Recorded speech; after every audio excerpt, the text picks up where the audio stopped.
Hello everyone, আসসালামু আলাইকুম। আজ আমি আপনাদের সঙ্গে খুবই ভাইরাল এবং খুবই মজাদার একটি ভর্তা রেসিপি শেয়ার করব।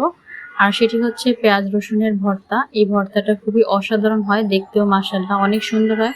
প্রথমে আমি একটি চুলায় প্যান বসিয়ে দিয়েছি আর সেখানে দিয়ে দিলাম 7-8টার মতো পেঁয়াজ আর রসুন। এখানে যদি ইন্ডিয়ান রসুনটা হয় সেটা কিন্তু ভালো হবে, আমার কাছে ছিল না বিধায় আমি এখানে দেশি রসুনটা দিয়েছি। এখন আমি এটাকে ভালো করে পুড়িয়ে নিব। আর এই ভর্তাটা এত মজা হয় আর করতে আমার কাছে খুবই ভালো লাগে। এটা এইভাবে পোড়াতে আমার কাছে কিন্তু অনেক বেশি ভালো লাগে। আপনারা কিন্তু এভাবে ট্রাই করতে পারেন। যদি ভালো লেগে থাকে ভিডিওটি অবশ্যই লাইক, কমেন্ট, শেয়ার এবং কমেন্ট করবেন কেমন হয়েছে। দেখুন আমি পেঁয়াজটাকে 4-5 মিনিট সময় নিয়ে ভালো করে পুড়িয়ে নিব।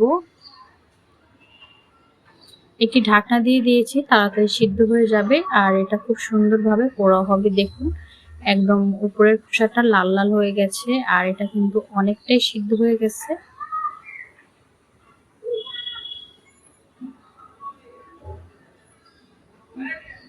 আবারও ঢাকনা দিয়ে আমি 4-5 মিনিটের জন্য ঢেকে দেব। 4-5 মিনিট পর ফিরে আসছি। দেখুন এবার কিন্তু একেবারেই সফট হয়ে গেছে, রসুনটাও কিন্তু সফট হয়ে গেছে। এখন আমি এই পেঁয়াজটা আর রসুনটাকে নামিয়ে নিব। এইরকম করে ভর্তাটা করলে আসলেই অসাধারণ লাগে খেতে। আপনারা একবার হলো বাসায় ট্রাই করতে পারেন। এখন আমি এই পেঁয়াজ আর রসুনটাকে ঠান্ডা করে নেব। ঠান্ডা হয়ে গেছে, এখন আমি পেঁয়াজের যে উপরের খোসাটা এটাকে আমি খুলে নিব। আপনারা দেখে বুঝতে পারছেন আমি কাজটা কিভাবে করছি। এটা কিন্তু খুবই সহজ এবং করতে কিন্তু খুবই ভালো লাগে। এটা উপরের খোসাগুলো খুবই সহজে খুলে আসে, আপনারা দেখে বুঝতে পারছেন। দেখুন পেঁয়াজটা কত সুন্দরভাবে পোড়া হয়ে গেছে।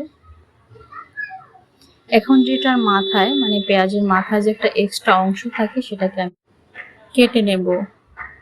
এভাবে করে আমি সবগুলো পেঁয়াজ আর রসুনকে খোসাটা ছাড়িয়ে নেব।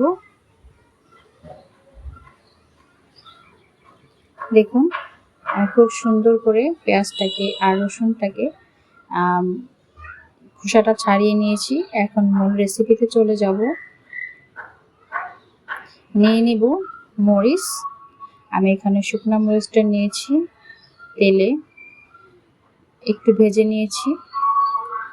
আমি 5টা মরিচ নিয়েছি আর দিয়ে দিব স্বাদ মতো লবণ। আপনারা ঝালটা আপনাদের পছন্দ মতো দিয়ে দিতে পারেন। মরিচটাকে খুব সুন্দর করে ভেঙে নেব।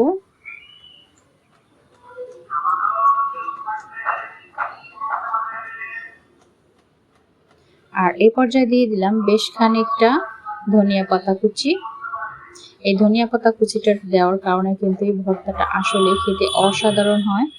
আর এখন এক এক করে পেঁয়াজগুলোকে আমি ভালো করে হাত দিয়ে মথে নেব।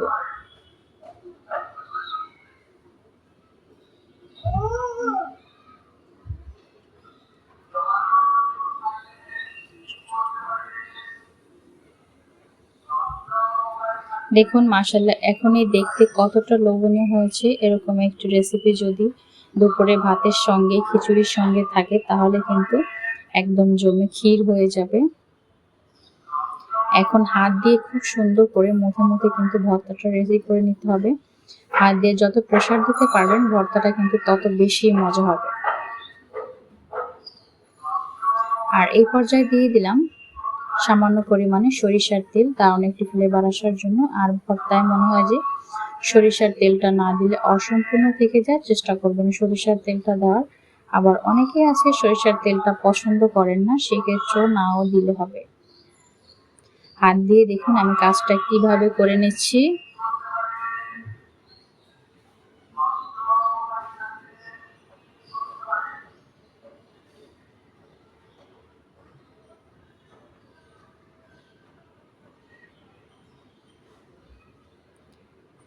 আমার ভর্তাটা একদম রেডি হয়ে গেছে। দেখুন মাশাআল্লাহ খুব সুন্দর হয়েছে।